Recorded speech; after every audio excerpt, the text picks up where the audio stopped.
Hi, I'm here to talk to you about Locomotives in TrainStation 2 by Pixel Federation. This game is a fun game of moving materials using locomotives and trains in different regions, and there's a lot of questions about locomotives. So let's get to it. So what's a locomotive? So first thing is, these are the ways that you move material around from your factories in the game. They are assigned to different regions. So you see across the bottom of the screen here, I have the regions that I've completed, and I'm currently in Australia here, the highlighted one. And each region has different locomotives. So that's one of the fundamental things about this game. The locomotives that you get are assigned to the region and they never move. You can't reassign them. So keep that in mind. Each locomotive has a capacity of how much it can move. The first number is how much it can move right now, and the second number is the maximum. So you can see here on the Britain map, I've maxed out all my locomotives.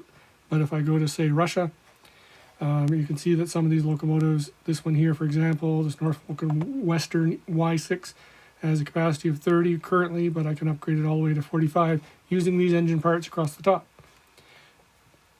And it goes into upgrading. How do you upgrade a locomotive?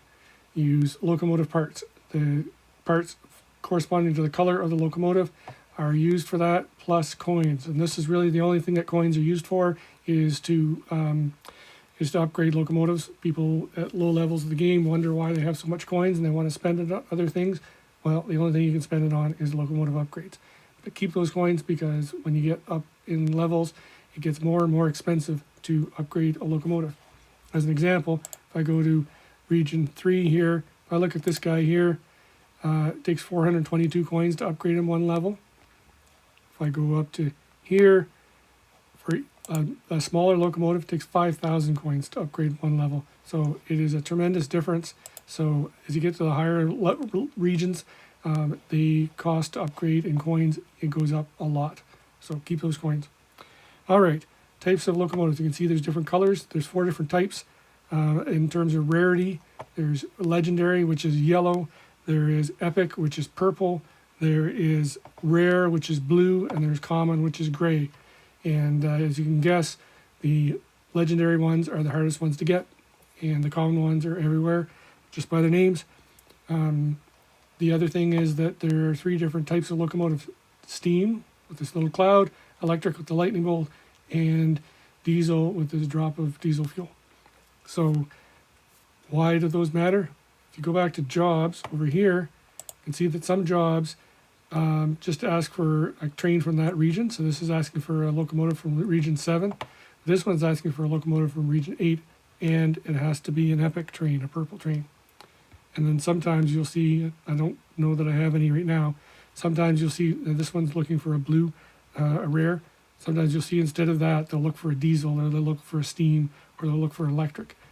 So that is different. And the other thing is that sometimes they'll ask for both. They'll ask for a blue electric from a particular region. So those are very hard to match, because you need a very specific type of locomotive.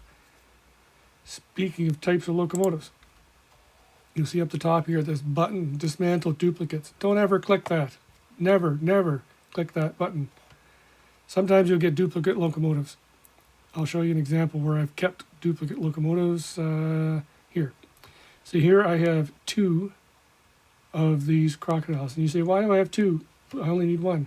Well, the thing is, as I said, sometimes you get jobs that have a combination of the color, the type of locomotive, and whether or not it's electric, diesel, or steam. So say, for example, I got a job for region 2 map, and they wanted a epic electric. Well, the only epic electric that you can get is this crocodile. So I kept 2 of them. In case I get that kind of job, at least I have 2 locomotives I can send off, instead of just 1 and having to wait for it to come back and send it again. So I recommend that you try to keep 3 of each combination. And that combination, I mean like 3 blue steams, or 3 common diesels, or 3 legendary electrics. Some of these can be hard to do, but I recommend you really try to keep 3 of those, of every combination. And you can dismantle the ones after that. You can dismantle them by you click on them, and then you can click the big dismantle button, and you get these engine parts back. but don't ever click this one. They light it up red and they make it think like it's a bad idea to not click it, but don't click it. Be careful and selective on which ones you dismantle. Okay, jobs. I talked about jobs and satisfying them with locomotives, upgrading them. I talked about that. Oh yeah, so upgrading them, where do you get parts? Engine parts. Well, you get them just by these things floating by. Occasionally you'll click on one of these guys and it might be a bit of engine parts. You can get them in competitions and events. So for example, I'll just finish this event here in the shop.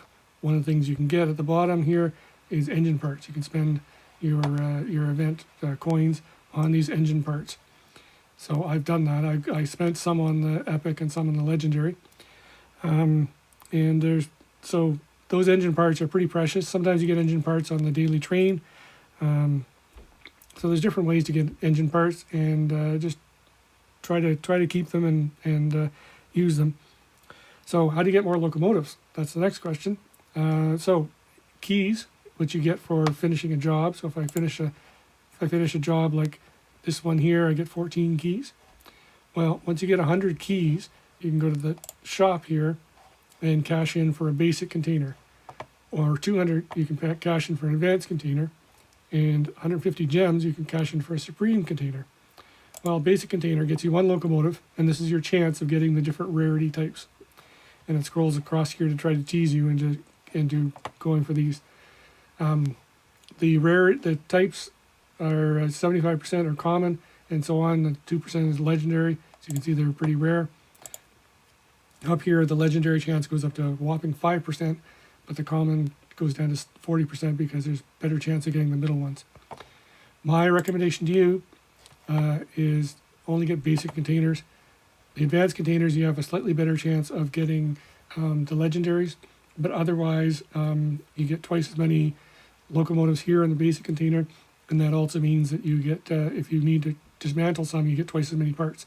So I think it's worth it just to spend your keys in here. So that's one way. Now keep in mind, when you get a locomotive like this, it goes into your current region, your latest region only. So when you open that container and you look at my regions here, I'm in Australia. It's going to come in Australia's list of locomotives. I can't choose where it goes. It's always in Australia's list of locomotives. So that's something to keep in mind. Same thing if you get a container that comes on the daily train, goes into the current region. Same thing as if you go here in the event, whatever event you're doing, you cash in for one of these guys, current region only. So how do you get a train in the previous region? There's only two ways that I know about.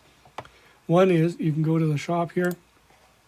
On the daily offers, there's always a container that you can buy for gems every day.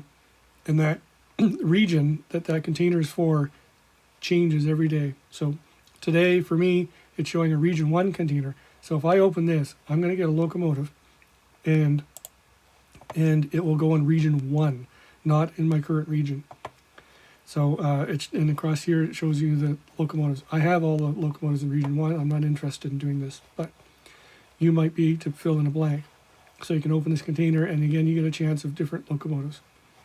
The cost of this in gems goes up by the region. So region 1 is 20, but a region 7 or 8 is a lot more gems. The other way of getting locomotives in a previous region is a couple times a year they'll run the Seaport event, and in the Seaport event, instead of at the end getting to pick locomotives like this, you get to pick a container at a region of your choice, and that is a way of filling in the blanks of previous regions. So if you get a chance to play in the Seaport event, go for it and participate and try to get those containers so that you can fill in the blanks of your region fleets from previous regions. That's about all I wanted to say about locomotives. Please leave a comment, like and subscribe, and thanks for watching.